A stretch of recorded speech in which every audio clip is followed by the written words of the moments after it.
Social মিডিয়ার এ যুগে পরস্পরের সাথে যোগাযোগ ও তথ্য আদান-প্রদান যেমন সহজ হয়েছে, তেমনি বৃদ্ধি পেয়েছে ব্যক্তিগত তথ্য, ছবি ও ভিডিও অপব্যবহার করে ব্ল্যাকমেইলিং সহ বিভিন্ন রকম হয়রানির পরিমাণ।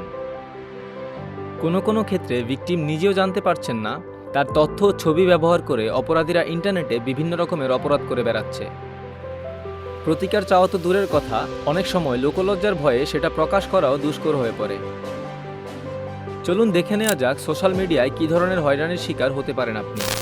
ফেসবুক কিংবা ইমেল অ্যাকাউন্ট হ্যাক হওয়া, আপনার পরিচয়ে ফেক আইডি খুলে আপত্তিকর ছবি বা ভিডিও শেয়ার করা, আপনাকে ফাঁসানোর জন্য আপনার বিকৃত ছবি ও তথ্য ব্যবহার করা, আপনাকে হুমকি দিয়ে টাকা আদায় করার চেষ্টা করা এবং এগুলোর বাইরেও বিভিন্ন ধরনের হয়রানির শিকার হতে পারেন আপনি।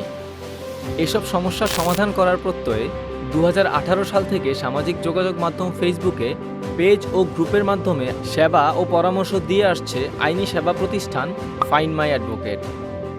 2019 সালের জুনে ফাইন্ড মাই অ্যাডভোকেট চালু করে তাদের নিজস্ব ওয়েবসাইট। প্রতিষ্ঠানটির ওয়েবসাইটে যে কেউ তাদের আইনি সমস্যা লিখে প্রশ্ন করতে পারেন।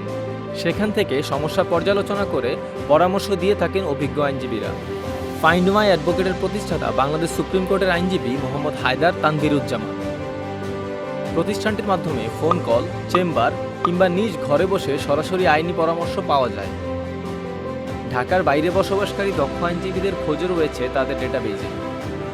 ফাইন্ড মাই অ্যাডভোকেটের কর্তৃপক্ষ জানায়, একাধিক আর্থিক পরিষেবার মাধ্যমে অর্থ পরিশোধের সুযোগও রয়েছে।